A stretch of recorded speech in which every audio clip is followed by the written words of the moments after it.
አላህዬ ደከምኩኝ፣ ጌታዬ ደከመኝ፣ አቃተኝ።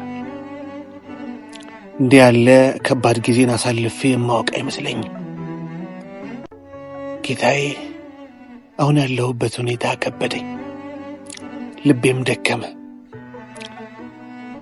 አላህዬ ቀለል አድርግልኝ፣ ያ ረቢ በረድ አድርግልኝ፣ ልቤንም አስክንልኝ። ያ አላህ ነፍሴንም አሳርፍልኝ።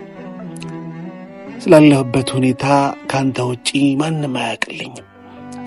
የልቤንም አንተ እንጂ ማንም አይረዳኝም። ያ አላህዬ ከጭንቀቴ በሙሉ ገላግለኝ። ካንተ የሆነም ፈረጃም ቅርብ አድርግልኝ። ጌታዬ ወደ አንተ አቅርበኝ፣ ወደ አንተ አስጠጋኝ። አላህዬ ልቤን ባንተ ላይ እንጂ በማንም አታንጠልጥልብኝ። ጌታዬ ውዴታህን ስጠኝ። ጌታዬ ውደደኝ። አላህዬ አንተንም አስወድደኝ። ያ አላህ ባንተ እኮ ተማመናለሁ። ባንተ ላይ እኮ መልካም ጥርጣሬን ጠረጥራለሁ። አላህዬ አትተወኝ። ጌታዬ ባንተ ላይ እኮ መልካም ተስፋ አለኝ። ያ አላህ ጠግነኝ። ያ አላህ